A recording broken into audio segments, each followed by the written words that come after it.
अस्सलाम वालेकुम। आज का हमारा जो टॉपिक है वो थायज़ाइड और इसके रिलेटेड एजेंट्स हैं, डायूरेटिक्स हैं। इससे पहले हमारे 3 लेक्चर हो चुके हैं। थायज़ाइड डायूरेटिक्स का इंट्रोडक्शन, कार्बोनिक एनहाइड्रेस इनहिबिटर और लूप डायूरेटिक्स। आज का जो हमारा टॉपिक है वो है थायज़ाइड। इसका इंट्रोडक्शन क्या है कि ये थायज़ाइड्स क्या हैं, सल्फोनामाइड डेरिवेटिव्स हैं और डिस्टल कॉन्वोलेटेड ट्यूब्यूल्स पे ये फंक्शन करते हैं। लो सीलिंग इनको डायूरेटिक्स कहा जाता है क्योंकि इनका, जैसे मैंने लूप डायूरेटिक्स में बताया था कि जितनी डोज इंक्रीज़ करते जाते हैं उनका फंक्शन उतना बढ़ता जाता है, लेकिन इसमें ऐसा कुछ नहीं हो रहा। एक नॉर्मल थेरेपेटिक डोज के बाद ये फर्दर अपना एक्शन रिस्पॉन्स नहीं कर रहा होता, इसलिए इसको हम लो सीलिंग डायूरेटिक्स कहते हैं। ये हमारे पास ये हो गया।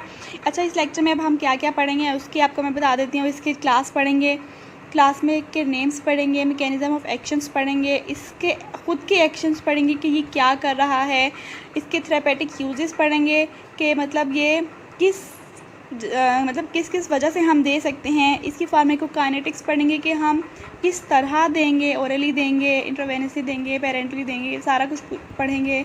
और उसके बाद हम इसके कुछ एडवर्स इफेक्ट पढ़ेंगे कि इन ड्रग देने से एडवर्स इफेक्ट क्या आ रहे हैं बॉडी पे। अच्छा था, यहाँ इस वाले पूरे पैराग्राफ में हमें यही बताया हुआ है कि क्लोरोथायज़ाइड जो है फर्स्ट ओरली एक्टिव डायूरेटिक्स है। मतलब इस वाले ग्रुप में सबसे पहले जो हमारी ड्रग बनी थी वो क्लोरोथायज़ाइड बनी थी। वैसे इसके नाम अगर मैं बता दूं कि इस वाले में कौन कौन से आते हैं, क्लोरोथायज़ाइड्स आते हैं, हाइड्रोक्लोरोथायज़ाइड्स आते हैं, मेटानोजोल्स आते हैं। ठीक है, ये हमारे पास इन ड्रग्स के नाम हो गए। ठीक है, अब हम नंबर दूसरा बात कर लेते हैं कि ये फंक्शन कहाँ करते हैं, इनका इफेक्ट कहाँ है। ये डायूरेटिक्स हमारे पास डिस्टल कॉन्वोलेटेड ट्यूब्यूल पे काम करते हैं। ठीक है, अब इनकी एफिकेसी जो है वो अदर ड्रग्स के मुकाबले में थोड़ी लो है। The required dose is considered lower than the other but the efficacy is comparable to the parental drug is other aspect. और इस वाले पैराग्राफ में यह बताया है कि क्लोरोथायज़ाइड जो है वो ज़्यादा यूज़ होता है, लेकिन अगर क्लोरोथायज़ाइड की बात करें तो बिल्कुल उसके जैसा ही है, लेकिन ये ज़्यादा पोटेंट है। उसकी क्लोरोथायज़ाइड की मतलब अगर इसका डोज भी, कम डोज भी हम देते हैं तो वो क्लोरोथायज़ाइड के बराबर हो सकता है। ठीक है, ये यहाँ पर ये सारा तो बताया हुआ है। हाइड्रोक्लोराइड जो ये मैंने बता दिया कि एक दूसरे के रिजेंबल्स हैं, और सल्फेनाइड रेजिड्यूज़ हैं। पीछे मैंने बता दिया कि सल्फेनाइड वो डेरिवेटिव्स हैं। The chemical structure and mechanism of action is similar. ठीक है, अब हमारे पास जो However, they are not truly thiazides। अच्छा, कौन? ये sulfonamide residues. Mechanism of action की बात कर लें तो मैकेनिज्म ऑफ एक्शन में क्या करते हैं कि सोडियम क्लोराइड की रीएब्जॉर्प्शन को इनहिबिट करते हैं। इनहिबिट किस तरह करते हैं कि ये सोडियम क्लोराइड को ट्रांसपोर्टर को इनहिबिट करवा देते हैं।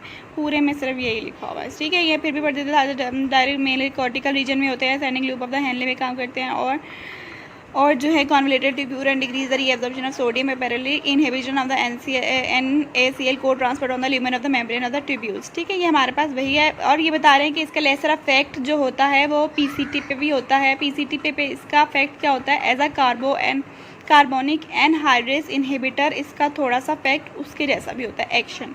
ठीक है, फिर हम बता देते हैं कि इसके जो बाकी डेरिवेटिव्स होते हैं वो एक्सक्रीट हो जाती है थोड़ा। अच्छा, इसके बाद बताया हुआ है कि इसकी जो एफिकेसी है वो कम हो सकती है एनसेड वगैरह यूज़ करने के साथ। इसके साथ अगर एनसेड वगैरह ले रहे हैं तो इसकी एफिकेसी कम हो सकती है। अब इसकी एक्शंस की बात कर लेते हैं। मैकेनिज्म ऑफ एक्शन इसका सिंपल है कि NaCl के को ट्रांसफर को इनहिबिट करता है, जिसकी वजह से इनकी रीएब्जॉर्प्शन नहीं होती है और ये फिल्ट्रेट में आ जाते हैं और एक्सक्रीट आउट हो जाते हैं। एक्शंस की बात कर ले तो ये NaCl की एक्सक्रीशन करवाती है, जैसे मैंने ऊपर बता दिया। इसका मेन इफेक्ट क्या है कि बाकी डायूरेटिक्स हाइपर ऑस्मोलर यूरिन जो है वो प्रोड्यूस नहीं करते हैं, लेकिन इसका जो यूनिक स्टेप है वो ये है। ठीक है, थायज़ाइड डायूरेटिक्स का। नंबर दूसरा हम बात कर लेते हैं loss of potassium. Loss of potassium होती है एज यू नो के सोडियम की जो है वो फिल्ट्रेट की वजह से, एक्सचेंज की वजह से पोटेशियम भी ज़्यादा फिल्टर में आ जाता है तो इसकी भी लॉस हो जाती है। हमारे पास लॉस करवाता है, मैग्नीशियम की भी लॉस करवाता है, लेकिन कहते हैं कि मैकेनिज्म ऑफ मैग्नीस्यूरिया जो है वो ज़्यादा क्लियर नहीं है। और फिर हमारे पास decrease calcium of the calcium urine की कैल्शियम एक्सक्रीशन जो है वो कम करवाता है ये। ठीक है, क्या करता है कि प्रोमोट करवा देता है किसकी, कैल्शियम की reabsorption in the distal convoluted tubule में, और पैराथायराइड हार्मोन में यहाँ रेगुलेट कर रहा होता है रीएब्जॉर्प्शन को इसकी, तो इसकी वजह से इसकी जो कैल्शियम की जो एक्सक्रीशन है उसको कम कर देता है और जो इसकी कंसनट्रेशन है वो यूरिन में लो होती है। इसके बाद वेस्कुलर रेजिस्टेंस को भी कम करता है, ये डायलेशन करवाने में थोड़ी हेल्प करवाता है। इसका जो ये मैकेनिज़्म है वेजो डायलेशन कैसे करवाते हैं ये अभी तक अननोन है। थेरेपेटिक यूजेस की बात कर लें तो हम ये हमारे पास पूरे एक्शंस हो गए। अब अगर हम थेरेपेटिक यूजेस की बात कर लें तो एज़ यू नो कि मैंने ऊपर बताया कि पेरिफेरल वेस्कुलर रेजिस्टेंस को भी ये रिड्यूस करवाता है क्योंकि ये डायलेशन करवाता है उसको। तो इस वजह से हम इसको हाइपरटेंशन में भी यूज़ करते हैं एज आ हाइपरटेंसिक ड्रग भी, ठीक है। अब हार्ट फेलियर में हम इसको डायरेक्ट यूज़ नहीं करते हैं। आपको मैंने लूप डायूरेटिक्स में बताया था कि उसमें फ्यूरासेमाइड जो है, ऐसे अगर कोई कंजेस्टेड हार्ट फेलियर एक्यूट हो गया तो हम उसे फ़ौरन फ्यूरासेमाइड दे देते हैं क्योंकि एक उसका ऑनसेट एक्शन है, नंबर दूसरा वो वेजो डायलेशन करवाता है।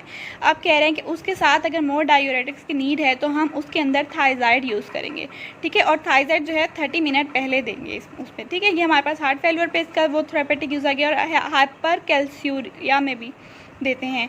मैंने आपको बताया कि ये कैल्शियम की जो है वो एक्सक्रीशन जो है वो कम करवाता है पीछे उसके एक्शंस में, क्योंकि डिस्टल कॉन्वोल्यूटल ट्यूब्यूल में ये उसके रीएब्जॉर्प्शन करवा देता है और पैराथायरॉयड हार्मोन भी जो है उसके ऊपर उसकी रीएब्जॉर्प्शन में हेल्प करवाता है डिस्टल कॉन्वोल्यूटेड ट्यूब्यूल में। इस वजह से हाइपर कैल्शियूरिया हो रहा है तो हम थायजाइड्स देंगे ताकि उसकी रीएब्जॉर्प्शन हो और वो यूरिन में कम जाए। थेरेपेटिक यूजिंग में ये भी देंगे। अब डायबिटीज़ इंसिपिडस में भी हम देते हैं। डायबिटीज़ इंसिपिडस पेशेंट में क्या होता है कि ये क्या करवा देता है, उसका GFR रिड्यूस करवा देता है। जब GFR रिड्यूस होता है तो हमारे पास यूरिन एक्सक्रिएशन भी कम हो जाती है, मतलब पीछे से ही हमारे पास जो वॉल्यूम है वो वाटर का ये कम आ रहा है तो हमारे पास यूरिन फॉर्मेशन भी कम होगी। ये हमारे पास सिर्फ जो होता है डायबिटीज़ इंसिपिडस में ही ये प्रॉपर्टी पाई जाती है थायजाइड्स के लिए। अगर फार्माकोकाइनेटिक्स की बात कर लें तो ये अफेक्टिव है ओरली। 1 to 3 वीक जो है ये स्टेबल रिडक्शन करवाते हैं उसकी हाइपरटेंशन में और प्रोलॉन्ग हाफ लाइफ है। थायजाइड जो है वो सीक्रेटेड ऑर्गेनिक एसिड का organic system of the kidney. और एडवर्स इफेक्ट में हम बात कर लें तो ये पोटेशियम डिप्लेशन करवाता है, मतलब कि हाइपोकैल्सीमिया हो सकता है, हाइपोनेट्रीमिया हो सकता है, उसकी जो है वो एज यू नो कि सोडियम की जो है वो एक्सक्रीशन करवा रहा है तो हाइपोनेट्रीमिया हो सकता है, पोटेशियम डिप्लेशन हो सकती है, हाइपर यूरेसीमिया हो सकता है क्योंकि ये क्या करवाता है कैल्शियम और यूरिक एसिड की जो कंसंट्रेशन उसकी एक्सक्रिएशन है उसको जो है एक्सक्रीशन को इनहिबिट करता है। इस वजह से वो बॉडी में इंक्रीज़ हो जाते हैं और हाइपर यूरेसीमिया होता है। हाइपर कैल्सीमिया हो जाता है बॉडी में। हाइपर कैल्सीमिया क्या होता है कि उसकी एक्सक्रीशन कम करवाता है और रीअब्जॉर्प्शन ज़्यादा करवाता है। हाइपर कैल्सीमिया हो जाता है उसकी वजह से हमारे पास यहाँ हाइपर यूरेसीमिया की वजह से रीनल स्टोन फॉर्मेशन भी हो सकता है। वॉल्यूम डिप्लेशन देखें ऑर्थोस्टेटिक हाइपोटेंशन और लाइट हेडनेस हाइपरग्लाइसीमिया करवा सकता है। हाइपरग्लाइसीमिया ये क्या उन पेशेंट में करवाता है जो पहले से बॉर्डर लाइन पे हो, जिनका मतलब थोड़ा सा इधर उधर हुआ तो वो अभी के अभी जो है उनको डायबिटीज़ हो जाएगी, तो उन पेशेंट में ये हमारे पास हाइपरग्लाइसीमिया भी करवा देता है, ठीक है। ये हमारे पास ये हो गया और बस, ठीक है। अब मैं कोई रिव्यू दे देती हूँ। थायजाइड्स क्या है, क्लोरोथायजाइड है, हाइड्रोक्लोरोथायजाइड है, मेटलोजोन है, ठीक है। थायजाइड में हमारे पास ये हो गया। इनका इफेक्ट क्या है कि ये DCT पे काम करते हैं। मैकेनिज्म ऑफ एक्शन क्या है, सोडियम क्लोराइड क्लोर ट्रांसपोर्ट को जो है वो इनहिबिट कर देते हैं जिसकी वजह से उसकी एक्सक्रीशन हो जाती है सोडियम क्लोराइड की। कैल्शियम को ये रीएब्जॉर्ब करवा देते हैं DCT में और यूरिक एसिड की भी रीएब्जॉर्प्शन करवाते हैं, उसको एक्सक्रीशन से बचाते हैं। एक्शंस में अगर इसकी बात कर लें तो हमारे पास जो है इसकी एफिकेसी जो है वो एनसेड की वजह से कम हो जाती है। अगर इसको एनसेड्स के साथ लेंगे ना तो इसकी एफिकेसी कम हो जाती है। एक्शंस की बात कर लें तो ये जो है NaCl की एक्सक्रीशन करवाता है, लॉस ऑफ द पोटेशियम करवाता है, लॉस ऑफ मैग्नीशियम करवाता है। लॉस ऑफ पोटेशियम जो है सोडियम की वजह से हो रही होती है, सोडियम ऐसे ट्रांसपोर्टिंग वो बंद कर देते हैं हम, उसकी वजह से हो रही होती है। और इसका मेन इसका जो हमारे पास क्या है कि ऑस्मोलर यूरिक कंसंट्रेशन करवाता है, कंसंट्रेटेड यूरिन प्रोड्यूस करवाता है, इसका ये यूनिक स्टेप है। लॉस ऑफ मैग्नीशियम करवाता है, रिड्यूस पेरिफेरल रेजिस्टेंस करवाता है, इसीलिए हमारे थेरापेटिक यूजेस में देख लो तो ये हाइपरटेंशन में यूज़ करता है, हाइपरटेंशन में यूज़ होता है, हार्ट फेलियर में यूज़ होता है, लूप डायूरेटिक्स के साथ, नॉट अकेला। फिर ये है हाइपर कैल्शियूरिया हो रहा है क्योंकि उसकी कैल्शियम की एक्सक्रीशन को कम करवाता है। डायबिटीज़ इंसिपिडस में क्योंकि ये GFR को कम करवाता है और फार्माकोकाइनेटिक्स ओरली देते हैं।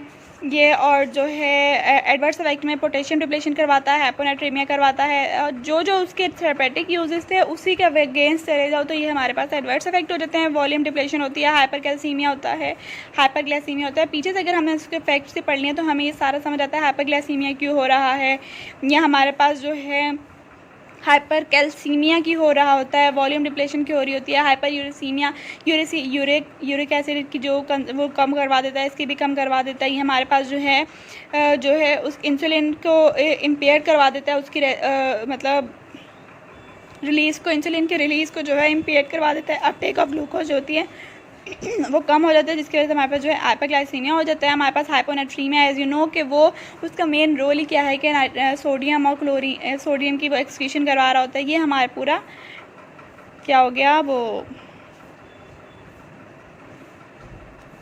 थायराइड्स हो गए, ठीक है हमारे पास।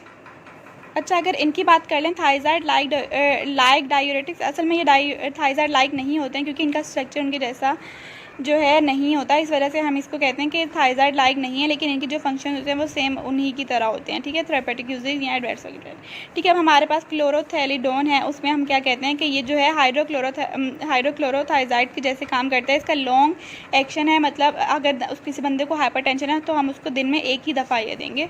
हमारे पास नंबर मेटलोजोन की बात कर ले तो ये मोर पोटेंट है थायराइड में। इंडेपामाइड में कर ले तो ये लिपिड सॉल्युबल है, हाइपरटेंसिव में देते हैं, लॉन्ग एक्शन है, एक ही दफ़ा देते हैं दिन में, और जो है मेटाबोलाइज किसकी वजह से होता है, गैस्ट्रोएंटेराइटिस और किडनी में, और जो है एक्यूमुलेट पेशेंट में रीनल फेलियर में यूजफुल इन द ट्रीटमेंट है। अगर कुछ ना समझ आया हो कुछ भी पूछ लीजिएगा।